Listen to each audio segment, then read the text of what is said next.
রমাদানে কয়েকটা কাজ প্রিয় ভাইরা। প্রথমত রমাদানকে একটা গনিমত মনে করেন। নবীজি বলেছেন যে এই মাসকে পেয়েছে, এই মাসকে পেয়েও গোনা মাফ করাতে পারে নাই, তার জন্য ধ্বংস। আয়াতটা মনে রাখেন, হাদিসটা যে এই মাসকে পেয়েছে এবং এই মাসকে পেয়েও তার গোনা মাফ করাতে পারে নাই, তার জন্য ধ্বংস। আমরা কি ধ্বংস চাই? কিভাবে এই মাসে গোনা মাফ করাবো? প্রথমত আমাদের আমল নামার হিসেব করতে হবে যে আমার কি কি পাপ আছে, মনে করার চেষ্টা করতে হবে আমার কি কি পাপ আছে, কি কি মনে করছে আমি জীবনে কি কি বড় বড় পাপ করেছি। এইগুলোর জন্য আল্লাহর কাছে ক্ষমা চাইতে হবে, মুখলেস ভাবে, খালেস ভাবে বলতে হবে আস্তাগফিরুল্লাহাল্লাযী লা ইলাহা ইল্লা হুয়াল হাইয়ুল কাইয়্যুম ওয়া আতুবু ইলাইহি। নিজে চোখের পানি ছেড়ে দিতে হবে। ইনশাআল্লাহ আল্লাহ পাক আপনার সমস্ত গুনাহকে মাফ করে নেকি দিয়ে পরিবর্তন করে দিবেন ইনশাআল্লাহ। এটা সূরা ফুরকানের মধ্যে আছে, ইল্লা মান তাবা ওয়া আমানা ওয়া আমিলা আমালান সালিহান ফাউলাইকা ইউবাদদিলুল্লাহু সাইয়্যাতিহিম হাসানাত। আছে না? আলেমরা জানেন, প্রত্যেকটা আয়াত ব্যাখ্যা করার সময় পাচ্ছি না। অতএব প্রথম কাজ রমজানে তওবা করা, দ্বিতীয় কাজ নামাজি হওয়া। যারা নামাজ পড়ি না আল্লাহর ওয়াস্তে 5 ওয়াক্ত নামাজটা জামাতে পড়ার চেষ্টা করেন আল্লাহর ওয়াস্তে। তৃতীয় কাজ সেহরিতে বেশি খাবেন না, শেষ খাওয়া মনে করে খায়েন না, পরিমিত খান। একইভাবে ইফতারেও এমনভাবে খায়েন না যেটাতে আপনার পুরো রমজানের বা রোজা রাখার যে আধ্যাত্মিকত্ব নষ্ট হয়ে যায়, এটা রাখবেন, এটা করবেন না। ইফতারে পুরান ঢাকার মানুষের মতো খাবার নিয়ে বসেন না, 30টা 20টা 15টা আইটেম, সুবহানাল্লাহ। পুরো একটা খাসি নিয়ে বসে গেছে খাওয়ার জন্য। সারাদিন যে খাই নাই, উসুল করতে হবে না? এরকম ভোজন রসিক হয় না। আর ওই যে এখনকার মিডল ইস্ট, ওরাও তো কম ভোজন রসিক না, বড় বড় উট নিয়ে বসে যাবে খাইতে। দেখবেন কত খাওয়ার যে অপচয় হয় আল্লাহ ভালো জানে। যাই হোক, এগুলো ওদের পার্সোনাল বিষয়, এগুলো তাদের ব্যক্তিগত বিষয়, এগুলো নিয়ে আমরা কথা বলতে যাচ্ছি না। তবে আপনারা বেশি খাওয়ার অভ্যাস করবেন না, একটু কম খাওয়ার অভ্যাস করেন। এতে আপনি সুস্থ থাকবেন ইনশাআল্লাহ, এতে কোনো ক্ষতি নাই। যারা পরিশ্রম বেশি করেন তারা বেশি খাবেন, যারা পরিশ্রম বেশি করেন না খুব বেশি খেতে চান না। আসেন, রমজান মাসে আপনাদের জাকাতগুলো হিসেব করবেন, কার কতটুকু জাকাত এসেছে। এই জাকাতগুলোকে রমজান মাসে দিয়ে দেওয়ার চেষ্টা করেন। শুধু জাকাতটুকু যদি আমরা ঠিক মতো দিতাম এবং সবার জাকাতকে যদি একত্রিত করা যেত, আমাদের এখানে বড় বড় অনেক মেগা প্রজেক্ট করা সম্ভব ছিল। এটা জানেন? শুধু জাকাত আর কিছু না। এটা মুসলিমদের সম্পদের, ধনীদের সম্পদে গরিবদের হক। এটা নেন, যে গরিবদের মাঝে এমন এমন কাজ করতে পারবেন যেটা দিয়ে ওদের বড় বড় মেগা প্রজেক্ট করা সম্ভব ইনশাআল্লাহ তাআলা। এই কাজটা আমরা করতে চাই না। অনেকে নামাজ পড়ে জাকাত দেই না, কোটি টাকার বাড়ি বানিয়ে বসে আছেন, জাকাত দিচ্ছেন না। সুবহানাল্লাহ। কবরে কি নিয়ে যাবেন বাড়ি? ওই যে বাড়িতে তো থাকতেই পারছেন না আপনার, আল্লাহ তো রাখেনই নেই আপনাকে। ওই যে একজনের কথা আছে না, একটা বিশাল কেসা, বড় জান্নাত নির্মাণ করেছিল, পরে ঢুকতে পারে নাই। এটা কতটুকু সত্য আমি জানি না, তবে বাস্তবতা এখন এমন হয়ে গেছে। আর এবার 3টা 4টা 5টা 10টা বাড়ি, থাকার লোক নাই। একজন আছে ছেলে উত্তরাধিকার, সে প্রতিবন্ধী। সুবহানাল্লাহ। এই হলো জীবন। অথচ এই সমস্ত সম্পদ যদি আল্লাহর পথে ব্যয় করতো, নিজেরটা রেখে, উত্তরাধিকারীর হক রেখে, আত্মীয়দের হক রেখে, তাহলে কতই না ভালো হতো। মৃত্যুর সময় মানুষ একটা কথা বলবে যে আমাকে একটুকু সময় দেয়া হোক যাতে আমি সদাকা করে ভালো হতে পারি। দেখেন, এখানে বলবেন আমি নামাজ পড়ে ভালো হতে পারি, রোজা রেখে ভালো হতে পারি। সদাকা করে খালি বললেই হবে মুখ দিয়ে, এটা দিয়ে দিও আল্লাহর রাস্তায়, ব্যাস শেষ। এতটুকু টাইম আল্লাহ পাক দিবেন না। আল্লাহ পাক বোঝার তৌফিক দান করুন, আমিন। রমজান মাসে যাকাত দিয়ে দেন আল্লাহর ওয়াস্তে, সাদাকাতুল ফিতর দেন, এবং বেশি বেশি মানুষকে ইফতার করান, বেশি বেশি ইফতার করান। প্রত্যেক দিনই ইফতার করানোর চেষ্টা করেন, মসজিদ ভিত্তিকভাবে, অ্যাসোসিয়েশনের মধ্য দিয়ে, সামাজিকভাবে, পলিটিক্যালি মানুষকে খাওয়ান, ইফতার করান। জিনিসপত্রের দাম কমিয়ে দেন, কাপড়ের দাম কমিয়ে দেন। এবং কাপড়ের দোকানগুলোতে এরকম মেয়েদের মূর্তি রাখবেন না, নগ্ন করে মেয়েদেরকে রেখে দিয়ে ড্রেস পরিয়ে রাখবেন না। এগুলো আপনার ব্যবসার হালালের মধ্যে হারাম ঢুকিয়ে দিবেন, এগুলো করতে যাবেন না। হোটেলের মধ্যে পর্দা টাঙিয়ে খাওয়ানোর ব্যবস্থা করবেন না। খেতে হলে ওই বাসায় গিয়ে খাবে, আপনার হোটেলে কেন? যেখানে পর্দা করা দরকার মেয়েদের গায়ে, সেখানে নাই পর্দা। যেখানে পর্দা করার দরকার নাই, সেখানে পর্দা টাঙিয়েছে। সুবহানাল্লাহ। রমজানে এগুলো করতে যায় না। আল্লাহর ওয়াস্তে রমজানে বেশি বেশি কোরআন তেলাওয়াত করেন। রমজানে নামাজের পরে একটা করে হাদিস চর্চা শুরু করেন। আসর থেকে মাগরিব বিষয়ভিত্তিক আলোচনা শুরু করেন রমজান মাসে মসজিদে। একসাথে ইফতার করেন, পরিবারের সদস্যদেরকে নিয়ে ইফতার করেন, বেশি বেশি কান্নাকাটি করেন। শেষের দশক অবশ্যই জাগার চেষ্টা করেন। এখানে লাইলাতুল কদর আছে, এক রাত ইবাদত করলে হাজার হাজার মাসের নেকি পাওয়া যাবে ইনশাআল্লাহ তাআলা। আল্লাহর রাস্তায় রমজানকে কাজে লাগান, নিজের গুনাহ মাফ করিয়ে নেন। আল্লাহ পাক আমাকে তৌফিক দেখ, আপনাদের সবাইকে তৌফিক দেখ। আল্লাহর পথে মেহনত বাড়িয়ে দেন, মানুষকে আল্লাহর দিনের দিকে ডাকেন, আত্মশুদ্ধি অর্জন করেন এবং রমজান মাসে কোরআনকে সময় দেন। কোরআন এই মাস সেই মাস যে মাসে কোরআন নাজিল করা হয়েছে। আল্লাহ পাক আমাদের সবার রমজানকে কবুল করুন। আমরা দোয়া করি আল্লাহ পাক আমাদের সবাইকে রমজানে পৌঁছে দিন এবং সেখানে বেশি বেশি ইবাদত করা তৌফিক আল্লাহ পাক দান করুন, আমিন। এবং এই সব মানুষদের জন্যই হবে ঈদুল ফিতর। আল্লাহ পাক কি বলেছেন? قد أفلح من تزكى وذكر اسم ربه فصلى। ঈদের দিন যারা তাকবীর দিতে দিতে আল্লাহু আকবার লা ইলাহা ইল্লাল্লাহ আল্লাহু আকবার ওয়ালিল্লাহিল হামদ পড়তে পড়তে ঈদগাহে গেছে, সারা মাস রোজা রেখেছে, তারাবি পড়েছে, তাহাজ্জুদ আদায় করেছে, বা কিয়ামুল লাইল করেছে, কোরআন তেলাওয়াত করেছে, সাদাকা দিয়েছে, ইফতার করিয়েছে, আত্মশুদ্ধি অর্জন করেছে, এই মানুষগুলোর জন্যই হচ্ছে এই খুশি, অন্য কারোর জন্য ঈদের খুশি নয়। আল্লাহ পাক আমাদেরকে এই খুশি অর্জন করার তৌফিক এনায়েত করুন। আল্লাহ পাক আমাদের সবাইকে রমজানে পৌঁছে দিন এবং সেখানে বেশি বেশি বারাকা দান করুন, ইবাদত করার তৌফিক দান করুন। আমাদেরকে আল্লাহ পাক ইলম অর্জন করার তৌফিক দান করুন। তাজকিয়া সম্পর্কে আমি কয়েকটা কথা বলবো, একটু মনোযোগ দিয়ে শোনেন। 1 নাম্বার, ভাই, আত্মশুদ্ধি ছাড়া কোনো কিছুর কোনো মূল্য নাই। আমার নিজের নফস যদি পরিষ্কার না থাকে, এই নফসটাই যাবে ইল্লিনে বা সিজ্জিনে। আমার দল, আমার জনবল, আমার ফ্যান ফলোয়ার্স, আমার অমুক তমুক সেলিব্রিটিজম হাবিজাবি কিচ্ছু যাবে না আমার কবরে। সিম্পল। কে যাবে? আমার রূহ যাবে, দেহ যাবে, দেহ পচে যাবে, রূহ হয় ইল্লিনে, না হলে সিজ্জিনে। কিভাবে আত্মশুদ্ধি হবে? 1 নাম্বার জামাতে 5 ওয়াক্ত নামাজ ছাড়েন না। আল্লাহর রাস্তায় নামাজ পড়েন। যদি জামাত না পান একা পড়ে নেন, মুসাফির হলে কসর করে নেন, যদি ঘুমিয়ে থাকেন ঘুম থেকে উঠে পড়েন, ভুলে গেলে মনে হলে পড়েন। অজু করার কোনোই ব্যবস্থা নাই, না বাটি আছে, না পানি আছে, কিচ্ছু নাই। এমন একটা জায়গায় আপনি আছেন, বিনা অজুতেই নামাজ পড়তে হবে, কিছু করার নাই, তাও নামাজ বাদ দেওয়া যাবে না। অজুর কোনো ব্যবস্থাই নাই, আপনি এমন একটা জায়গায় আছেন, না পানি আছে, না তায়াম্মুম করার মাটি আছে, কিচ্ছু না, এভাবেই পড়তে হবে। মনে করেন আপনার সতর থাকতে হয় না? এমন একটা জায়গায় আছেন, আপনি কিচ্ছু নাই পড়ার মতো, আপনার কোনো পোশাকই নাই, কি করবেন? নামাজ পড়বেন না? বসে বসে পড়তে হবে? নামাজের কোনো মাফ না। 5 ওয়াক্ত সালাতে আসেন।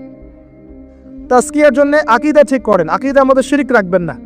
3 নাম্বার, তাজকিয়ার জন্য সুন্নতে থাকেন, 24 ঘন্টার কাজগুলোকে নবীর সুন্নাহর মতো করেন, বেদাতে যায়েন না, আত্মশুদ্ধি হবে ইনশাআল্লাহ। তাজকিয়ার জন্য হালাল রিজিক শর্ত, রিজিক হারাম থাকলে আত্মশুদ্ধি হবে না। তাজকিয়ার জন্য বেশি বেশি কোরআন তেলাওয়াত করবেন, বেশি থেকে বেশি। প্রতিদিন একটা সময় ফিক্স করে নেন, এই সময় আমি কোরআন তেলাওয়াত করব।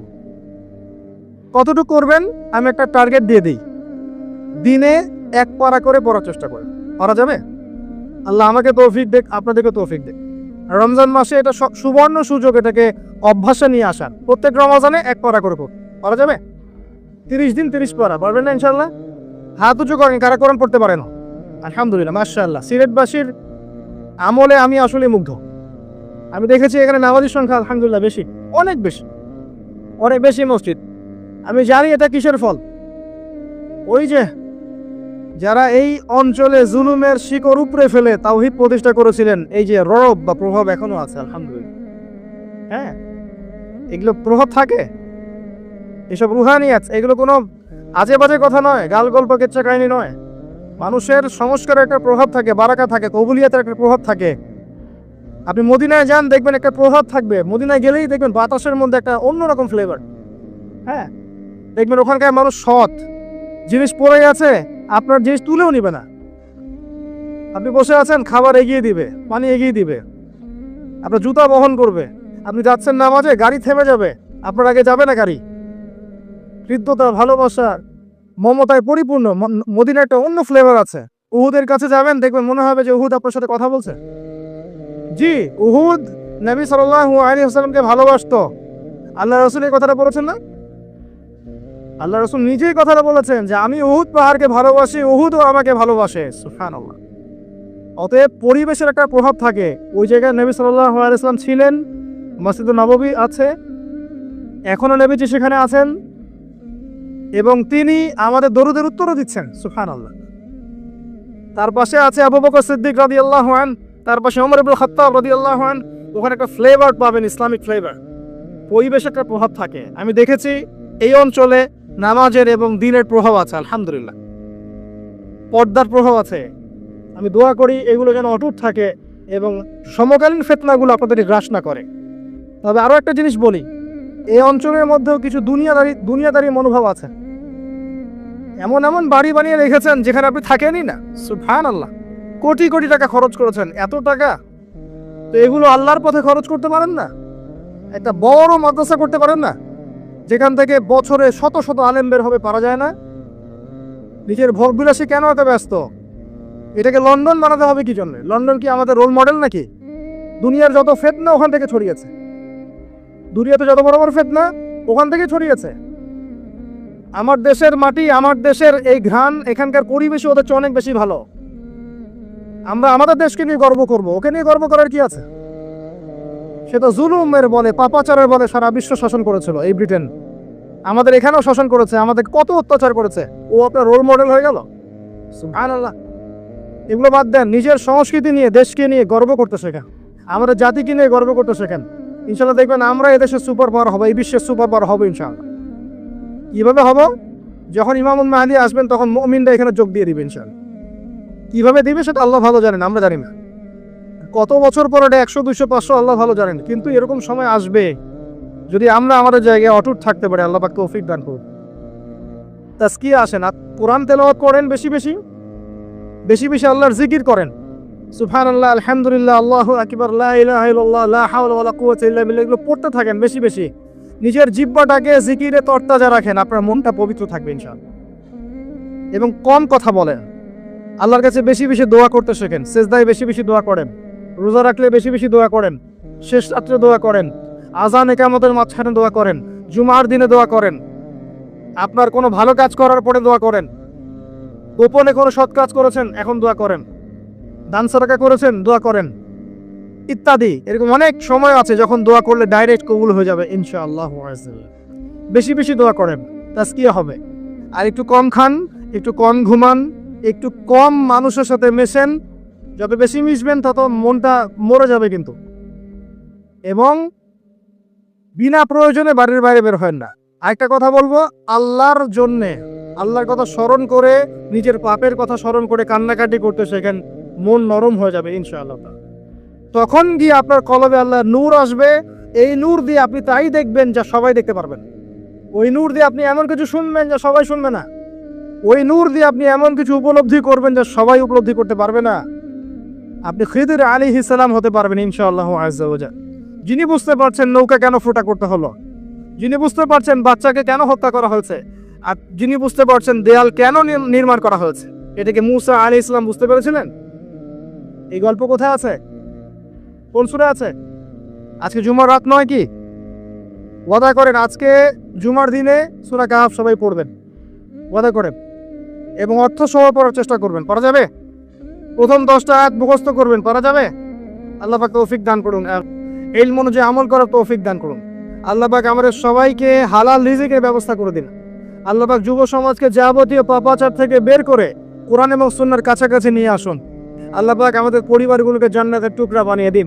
প্রত্যেক পরিবারের কর্তাকে আল্লাহ পাক ইব্রাহিম বানিয়ে দিন। প্রত্যেক পরিবারের সন্তানকে আল্লাহ পাক ইসমাইল বানিয়ে দিন।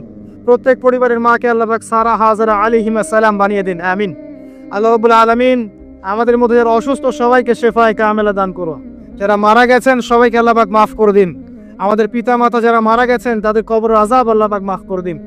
আমাদের সন্তান সন্ততিকে আল্লাহ পাক আগামী যুগের জন্য ইসলামিক আদর্শে মানুষ করার তৌফিক দান করুন। আপোষে, হিংসা, বিদ্বেষ, ইখতিলাফগুলোকে আল্লাহ পাক দূর করে দিন। আল্লাহ রাব্বুল আলামিন মুসলিম উম্মার মাঝে হৃদ্যতা, ভালোবাসা দান করুন এবং মূল বিষয়গুলোকে নিয়ে আমাদেরকে কাজ করার তৌফিক দান করুন। বেসিক থেকে শুরু করার তৌফিক দান করুন এবং আল্লাহ রাব্বুল আলামিন আমাদের দেশটাকে যেন কবুল করে নেন। আমাদের গভর্নমেন্টকে হেদায়েত করেন, আমাদের প্রশাসনকে হেদায়েত করেন, আল্লাহ পাক জনগণকে হেদায়েত করেন। যে যে সেক্টরে দায়িত্বে আছে সবাইকে আল্লাহ পাক হেদায়েত দান করেন। যা যার ক্ষেত্র থেকে দিনের জন্য কাজ করার তৌফিক আল্লাহ পাক দান করে দেন। আমিন। আপোষের মধ্যে রেশারেশি, হানাহানি, মারামারি, কাটাকাটি আল্লাহ পাক বন্ধ করে দিন। আমিন। শান্তি, শৃঙ্খলা, স্থিতিশীলতা বজায় রাখুন এবং ইসলামের বাইরের শত্রুদের থেকে আমাদেরকে আল্লাহ পাক হেফাজত করুন। আমিন। আকুলু কওলি হাযা আস্তাগফিরুল্লাহ লি ওয়া লাকুম ولسائر المسلمين. بارك الله لنا ولكم بالآيات الحكيم إنه تعالى جواد كريم بر رؤوف رحيم. سبحانك دعاء سبحانك اللهم وبحمدك وتبارك سبحانك اللهم وبحمدك أشهد أن لا إله إلا أنت أستغفرك وأتوب إليك. السلام عليكم ورحمة الله وبركاته.